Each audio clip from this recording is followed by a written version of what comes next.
Nós vamos abrir a palavra do Senhor no livro de Mateus, Evangelho de Mateus, capítulo 2.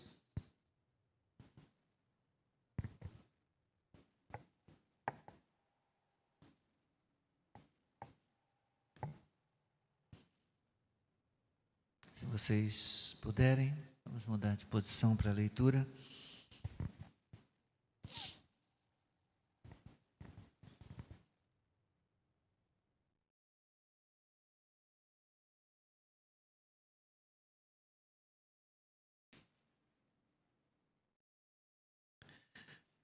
Mateus capítulo 2, versículos 1 a 12. A palavra diz assim: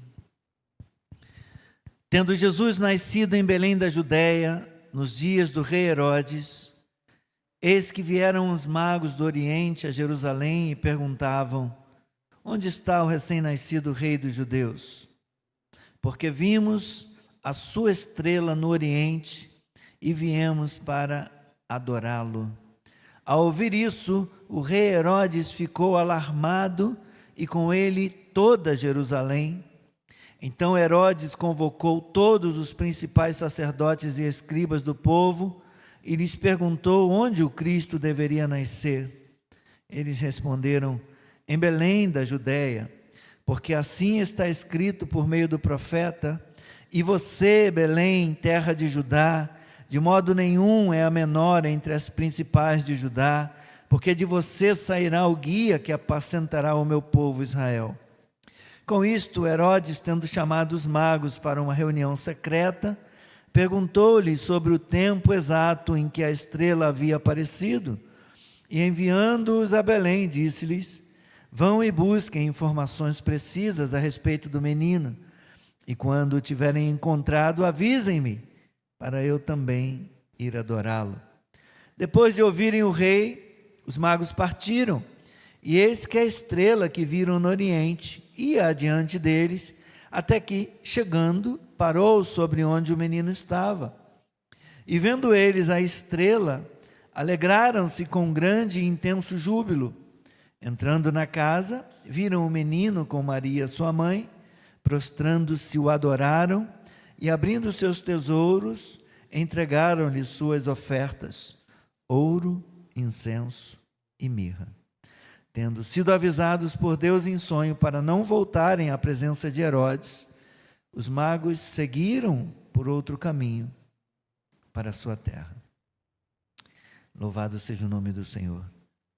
Seja abençoada a leitura da palavra. Deus maravilhoso, obrigado, Senhor, pela bênção de podermos mais uma vez ler as Escrituras e de podermos agora meditar nela. Fala ao nosso coração, Senhor, edifica a nossa vida e que nós possamos ser todos instruídos do Senhor nesta noite. Em o nome de Jesus, edificados pela Tua palavra, ó Pai, transformado também por ela. Encorajados, ó Pai, ó Deus, em o nome de Jesus, abençoados. Glórias a Ti. Podeis sentar.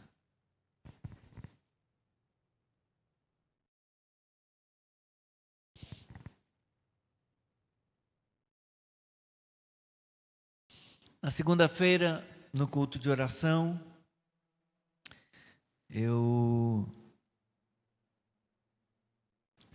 dia 1º, eu comecei a falar com a igreja a respeito da importância de nós nos prepararmos para celebrar o Natal. E eu falarei também nesta noite a respeito do nascimento do nosso Senhor e Salvador Jesus Cristo, como eu fiz na segunda-feira, dia 1º.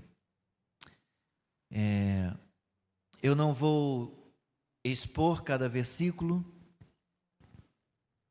pretendo explicar o texto e o contexto, mas eu quero gastar mais tempo a respeito do versículo 11, para falar sobre o princípio da entrega que devemos aprender com o Natal. Ao registrar a história dos magos, o texto se refere a estas pessoas como sendo magos, O objetivo do evangelista, eu vou daqui a pouquinho falar um pouquinho sobre esses magos, que na verdade não eram magos, mas o objetivo de Mateus, ao registrar essa história desses magos, outro texto diz reis magos que vieram do Oriente, parece ter sido mostrar que a criança nascida da linhagem de Davi, para cumprir o ideal de realeza associado com o nome do maior rei de Israel, foi reconhecida ainda na infância por representantes do mundo não judeu como sendo o rei dos judeus, o rei prometido, o rei vindouro, que reinaria em Israel e que seria rei dos judeus.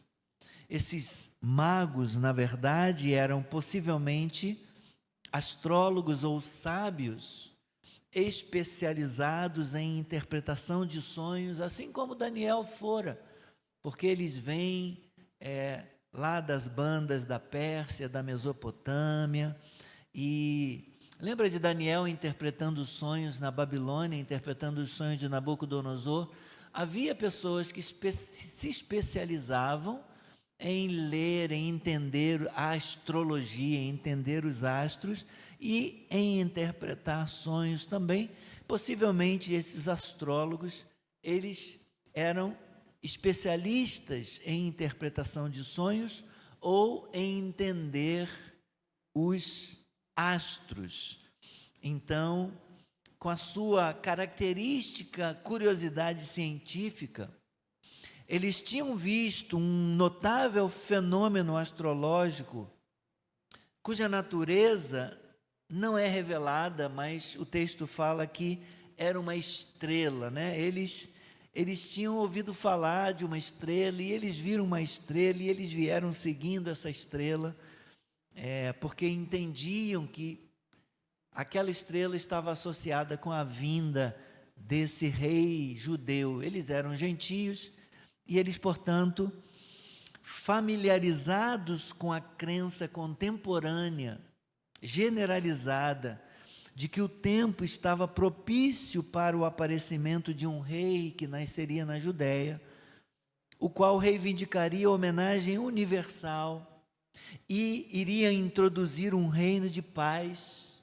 Eles então partiram para tal país para testar a veracidade dessa expectativa deles, dessa conjectura deles. A notícia da busca desses magos ou desses astrólogos que acabaram de chegar alcançou os ouvidos do rei Herodes. Então tem pessoas vindo de longe por causa de um menino que nasceu e que vai ser rei de Israel. Ele ficou perturbado, completamente perturbado por isso, uma vez que a única ou a última coisa que ele queria era a presença de um rival, a presença de um outro rei entre os judeus, a presença de alguém que poderia ser uma ameaça para ele. Esta menção no texto aos dias do rei Herodes é a única evidência que temos neste evangelho, meus irmãos, de Mateus, para datar o nascimento de Jesus. Este Herodes, este rei Herodes, posteriormente conhecido como Herodes o Grande, ele havia recebido o título de rei dos judeus, através da sua amizade com o imperador Marco Antônio, no ano 40 a.C., embora ficasse sujeito a Roma. Ele morreu no 4º ano antes de Cristo, quando seu filho Arquelau, que é mencionado no versículo 22, que herdara a natureza do pai, a mesma natureza perversa e cruel do seu pai, esse Arquelau sucedeu o rei Herodes. Mateus menciona o profeta Miqueias. Falamos de Miqueias na segunda-feira, dia 1º. Ele menciona o profeta Miqueias, que séculos antes disse que apesar da insignificância da cidade de Belém entre as famílias de Judá, seria desta cidade de Davi, que surgiria um governante de Israel, uma profecia de Miqueias, lá no capítulo 5 de Miqueias, no versículo 2. E foi considerando o fato de que quando Jesus nasceu em Belém, os príncipes judeus, tais como Herodes, o consideraram como sendo um sério rival, que Mateus vê a prova de que Belém era um lugar de considerável importância. Ele diz: de modo algum a menor entre as principais de Judá, como profetizado por Miqueias. Essa cidade tem relevância, essa cidade tem importância. Ela não é tão pequena, ela não é tão insignificante como algumas pessoas pensam. Esse rei rival de Herodes, que nasceria ou teria nascido em Belém, chamado Jesus, o filho de Davi, ele estava destinado, meus irmãos, a exercer o seu reinado de acordo com o ideal de realeza colocado diante de Davi pelo próprio Deus. Era um ideal segundo o qual o rei era visto na figura de um pastor. Segundo Samuel, capítulo 5, versículo 2, diz: as tribos de Israel, falando a Davi, disseram: também o Senhor te disse, tu apacentarás o meu povo de Israel e serás chefe sobre Israel. Não propriamente falando de Davi, que também seria, mas apontando para um descendente de Davi, que viria mais tarde. Ezequiel capítulo 34, versículo 23, diz assim: suscitarei para elas um só pastor, para as ovelhas de Israel, e ele as apacentará. O meu servo Davi é que as apacentará, ele lhes servirá de pastor. E assim, meus irmãos, Mateus, não sem razão, ele muda o que há de reinar em Israel, que é mencionado por Miqueias, para o guia que há de apacentar o meu povo. No versículo 6, veja o que ele diz: e você, Belém, terra de Judá, de modo nenhum é a menor entre as principais de Judá, porque de você sairá o guia que apacentará o meu povo Israel. Miqueias, se você lembrar a profecia, diz assim: e tu, Belém Efrata, pequena demais para figurar dentre os maiores de Judá. Mateus diz: tu, não Belém, Belém, você terra de Judá, de modo nenhum é a menor entre as principais. Você é relevante, você é importante. E então ele muda o que há de reinar em Israel para versículo 6, ele diz: você, Belém, terra de Judá, de modo nenhum é a menor entre as principais, porque de você sairá o guia, com G maiúsculo, o guia que apacentará o meu povo Israel, o descendente de Davi, o rei prometido, o rei vindouro, aquele para quem todos os salmos são escritos, como cântico de louvor, como cântico de adoração, como os hinos do grande rei, aquele a quem se refere o salmista no Salmo 70, no Salmo 72. Deixa eu só lembrar aqui o versículo, se não me falha a memória, é o 10, que diz assim: que os reis de Tarsis e das ilhas lhe paguem tributo, os reis de Sabá e Sebá lhe ofereçam presentes. Bendito seja o nome do Senhor. É para aquele rei prometido, aquele rei que veio cumprir a palavra do Senhor. Meus irmãos, eu quero deixar por um instante essas considerações de contexto histórico, literário e teológico do texto que nós lemos, para fazer outras considerações de cunho mais prático. O Natal é o triunfo da alegria.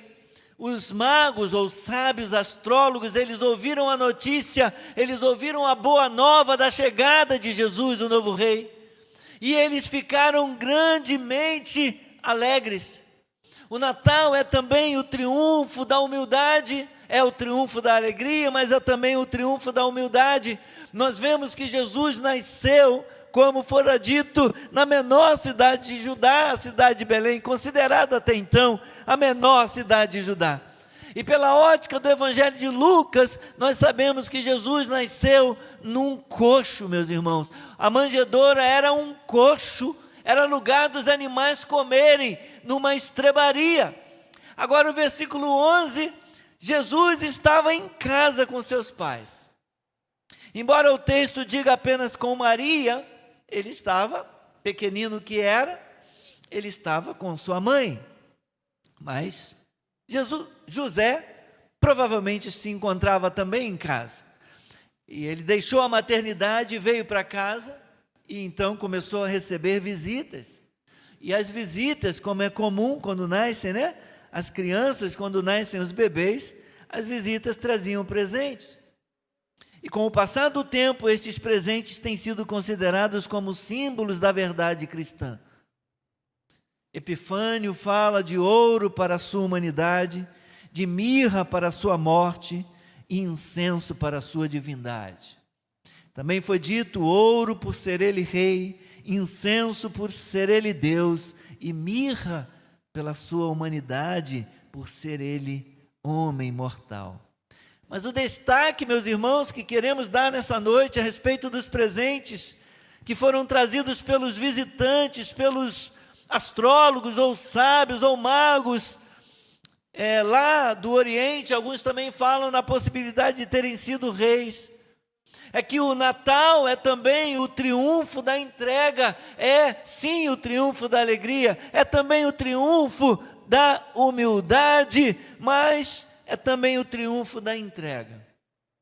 Culturalmente falando, o Natal tem como marca registrada a troca de presentes. As pessoas costumam trocar presentes em família, né? Dá um presente para uma pessoa, recebe um presente de volta. Tem, às vezes, aí criaram a estratégia para baratear, né? Para facilitar a vida, criaram o tal do amigo secreto, né? E aí a gente faz um amigo secreto para a família, aí dá um presente, ganha um presente, ao invés de comprar um presente para cada pessoa. Então, o Natal tem se caracterizado como oportunidade para a troca de presentes. As pessoas trocam presentes em família, trocam presente entre os amigos, trocam presente com os amigos secretos, no grupo da empresa. E, na verdade, esse conceito de troca, ele permeia as nossas relações no dia a dia. Pode ser troca por dinheiro. Antigamente era sal, né? O salário, a palavra salário, ela vem da palavra sal. Porque antigamente era o sal que dominava, né, e era usado como moeda na economia. E as pessoas valorizavam. Um quilo de sal tinha um valor muito alto. E você trabalhava e recebia sal. E então você usava o sal como uma espécie de moeda de troca. Depois o dinheiro substituiu. Você dá o dinheiro e alguém te dá um bem. Você dá o dinheiro e alguém presta um serviço para você. O dinheiro hoje é usado, né, como uma moeda de troca por alimento, por trabalho, por bens duráveis ou por bens de consumo, ou por serviço. Você contrata um pedreiro para fazer um serviço para você. Você contrata um marceneiro para construir um armário, para fazer um móvel para a sua casa. Ou troca-se dinheiro por outra coisa, o serviço, como eu já disse. Você arruma a casa, se for o filho ou a filha que arruma a casa, ganha um sorrisão da mãe, né? Não recebe porque a gente não paga filho para arrumar a casa, né? Mas, às vezes, eles já estão grandes, já foram para o mercado de trabalho, e então, às vezes você precisa contratar alguém para ajudar arrumando a casa. Você dá um carinho e você ganha um beijo, dá um abraço, recebe um abraço de volta. Enfim, verdade é que eu estou usando esses exemplos para lembrar desse conceito de troca que permeia as nossas relações. Mas no primeiro Natal não foi assim. O primeiro Natal ele não foi caracterizado por pura troca. Esses reis, ou esses magos, ou esses sábios, ou astrólogos, essas pessoas que vieram do Oriente, que vieram de longe, ali para a Judéia, para Belém da Judéia, que representam todas as pessoas em todos os lugares, eles não trocaram nada nesse primeiro Natal, meus irmãos. Por quê? Porque com Deus não se troca. Com Deus se entrega, com Deus se dá. E eu estava pensando sobre isso. O Natal é a celebração do aniversário, de alguém muito importante que nasceu nesse mundo. Quando a gente vai no aniversário de alguém, a gente não faz uma troca com a pessoa no dia do aniversário. Dá um presente para a pessoa e a pessoa dá alguma coisa de volta. Às vezes, pode ser que tenha numa festa, e aí na festa tem umas lembrancinhas, e possa se levar uma lembrancinha para casa que estava na mesa lá, porque foi uma festa num salão. Mas, em geral, a gente vai à casa do aniversariante dar um presente, e ele fica feliz com o presente, ou ela fica feliz com o presente que nós levamos. Porque isso lembra, não troca, mas lembra entrega. A gente gosta de alguém, a gente quer se lembrar daquela pessoa, entregar um presente para ela. Esses magos, essas pessoas nos representam. Elas representam todas as pessoas no mundo, em todos os lugares. E neste primeiro Natal, que marca todos os demais natais, eles não trocaram nada, eles entregaram, eles deram tempo viajando muitos dias para chegar naquele lugar onde Jesus estava. Eles deram sacrifício viajando sob condições difíceis, sob condições adversas, enfrentando perigos, não só à distância, enfrentando aridez, passando por desertos, enfrentando perigos. Por quê? Porque no deserto há bestas feras. No deserto você pode morrer. Se você, porventura, se acontecer e faltar água, morre. Se faltar alimento, morre.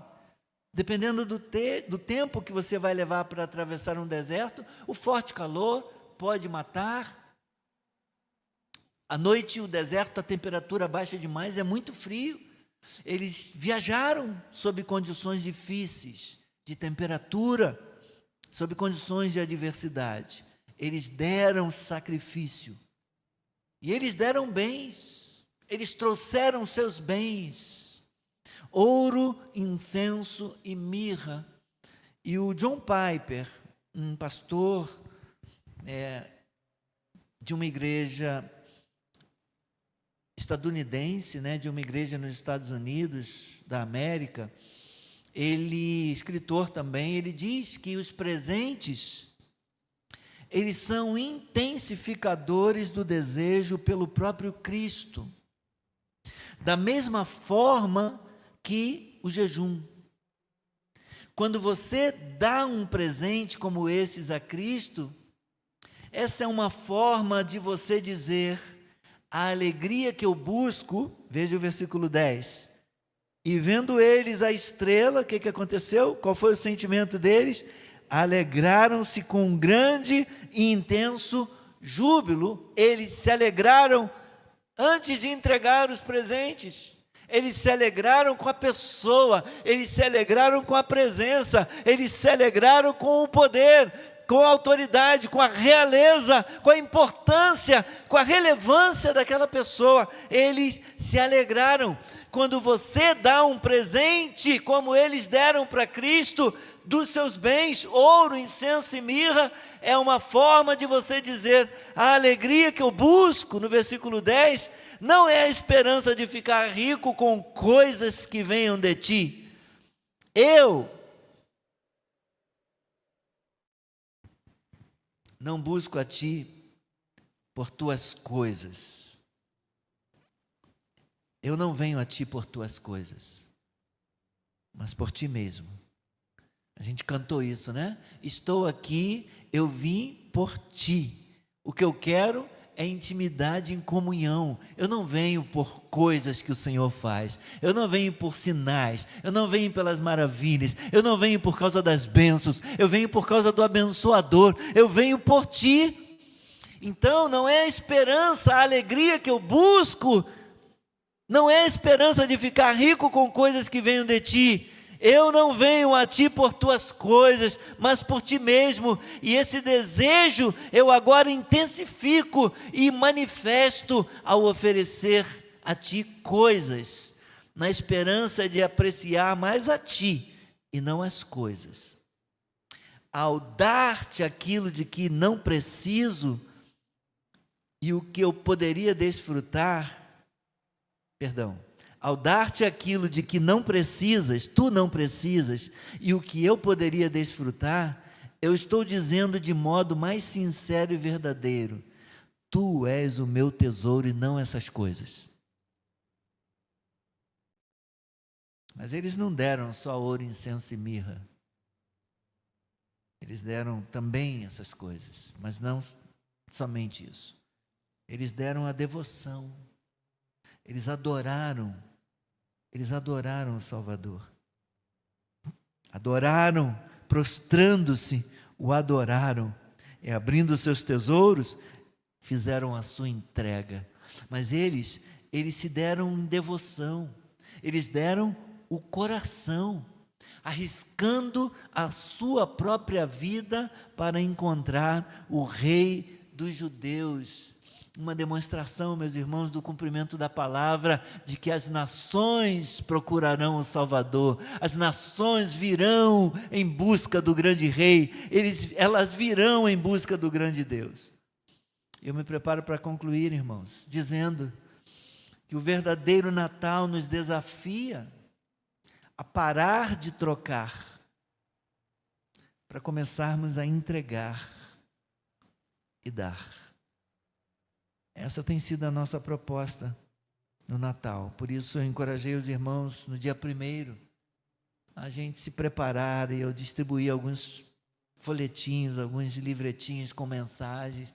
Vamos nos preparar, vamos ensaiar para o Natal. Não deixe passar nenhuma noite, cada oportunidade que tiver, reúne a família, vai jantar, pega um texto bíblico, leia, celebre cada noite já, se preparando, aquecendo o coração para a noite do dia 24 de Natal, e celebre, não perca a oportunidade, não simplesmente assista lá o marido ou os filhos beberem, se prepararem para estourar um champanhe, para abrir mais uma lata de cerveja. Não, se proponha a conduzir as coisas, a conduzir, a transformar o ambiente, a dizer: não vamos comemorar a festa de aniversário do homem mais importante da vida, do homem mais importante que nasceu neste mundo, sem falar dele, sem tocar no nome dele, sem orar, sem se dirigir a ele, sem adorá-lo. Não, se deem também, se arrisquem um pouquinho em casa. Ouse, mas vão me criticar na hora da ceia, na hora de todo mundo com fome. Ouse, abra, diz: não, gente, não tem ninguém tão desesperado, ninguém está morrendo de fome. Mais 5 minutinhos, leia a Bíblia, leia uma mensagem de Natal, prepare antes uma mensagem de Natal, mensagem curtinha, como dos folhetinhos que a gente distribuiu, né, que a gente entregou, aquele livretinho azul de Natal. Natal, a incomparável história de Jesus, ou aquele outro amarelinho, também do A Cada Dia, Natal, a vitória sobre o medo. Tem uma historiazinha, prepare a história do dia 24, leia a palavra, agradeça ao Senhor, celebre e adore a Ele no Natal e abençoe a vida da sua família. Então, quero desejar um Feliz Natal. Há um velho hino que cantamos que diz: tudo entregarei, sim, por ti, Jesus bendito, tudo deixarei. Na verdade, ao fazermos isto, nós estamos correspondendo e respondendo à iniciativa dele, a iniciativa de Deus de enviar o seu Filho ao mundo e se entregar e dar-se como sacrifício por nós. Quando damos alguma coisa ao Senhor, nós estamos respondendo aquilo que Ele fez por nós. Ele veio ao mundo. O Natal celebra a chegada, a vinda de Deus a este mundo. Deus enviou o seu Filho, nascido de mulher, nascido sob a lei. Deus enviou o seu Filho para resgatar o mundo, os que estavam sob a lei. Deus enviou o seu Filho para nos salvar. Vamos celebrar o Natal, vamos nos lembrar disso, vamos nos dar, vamos nos entregar para Ele em resposta àquilo que Ele fez por nós. Amém? Bendito seja o nome do Senhor. Tudo entregarei, tudo entregarei, sim, por ti, Jesus bendito, tudo deixarei, tudo entregarei. Vamos ficar de pé. Tudo entregarei, sim, por ti, Jesus bendito, tudo deixarei. O Natal nos ensina a resgatar o princípio da entrega. Porque com Deus a gente não troca, a gente entrega. Amém? Que o Senhor nos abençoe. Desejo para todos, irmãos e irmãs, um Natal maravilhoso, um Natal abençoado, em nome de Jesus, tá bem? Pastor Guilherme não está hoje aqui porque tinha uma consulta de revisão da cirurgia da Érica e ele foi com ela lá para pedir alguns documentos para o médico que fez, o cirurgião que a operou, e tem coisas que ele precisa enviar para o plano de saúde, e ele foi para poder pedir. Estão aguardando também a questão da biópsia, o resultado da biópsia. Então, essa é a razão dele não ter estado com a gente hoje à noite. Que Deus abençoe. Feliz Natal para vocês, tá bom? Obrigado, Senhor, nós bendizemos o Teu nome e damos graças, Senhor, por nos trazer aqui. Obrigado pela bênção, obrigado, Senhor, pelo privilégio, ó Pai, de recebermos o Senhor, o privilégio da entrega que o Senhor fez por nós. Obrigado pela sua vinda, obrigado, Senhor, pela chegada do Salvador neste mundo, do nosso Redentor. Ah, bendito seja o Senhor. Permita que a nossa vida seja também em resposta a Ti, Pai, a Tua doação, a Tua entrega, também uma vida de doação, uma vida de entrega a Ti e não de troca, Senhor. Ser glorificado na nossa vida e nos abençoe. Abençoe o Natal de cada um de nós, com a nossa família, em nome de Jesus. Agora despede o Teu povo em paz. Leva-nos, ó Deus, em segurança pelo caminho, guardados em nome do Pai, do Filho e do Espírito Santo. Todo o povo de Deus diga amém. Amém. Glória a Deus.